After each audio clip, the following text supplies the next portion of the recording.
fait, je voulais raconter une histoire qui soit cohérente entre les vases aussi, entre eux, pour qu'ils puissent répondre les uns les autres. De ne pas faire juste 5 dessins différents et voilà, c'est fini. Voilà. Non, enfin, de faire une série, quoi, justement. Donc les personnages ont des liens les uns avec les autres. Donc il y a Polia, Polyphile et Cupidon aussi, qui joue un rôle important. C'est le dieu implacable, en fait, à qui personne ne résiste. Et qui est justement présenté comme étant le dieu le plus puissant dans le Polyphile. C'est l'histoire du Polyphile. C'est pour ça qu'on raconte tout. Enfin,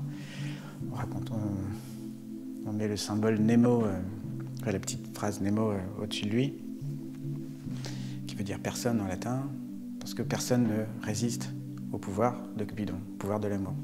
Même les dieux les plus puissants tombent amoureux, donc il est le plus fort.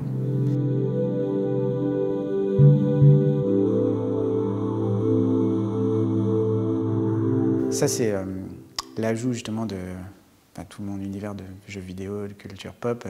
J'ai transformé Polyphile en super Polyphile aussi.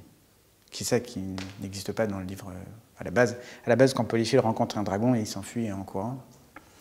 Et là, effectivement, je lui donne la chance de pouvoir répondre. Et justement, c'est l'influence de la culture japonaise, des dessins animés, des séries de tokusatsu, des sentai que j'ai vus quand j'étais petit, dont Xer, bien sûr, etc., d'autres jeux vidéo, de Final Fantasy, etc. Et ça, justement, c'est aussi intéressant d'injecter la petite histoire dans la grande.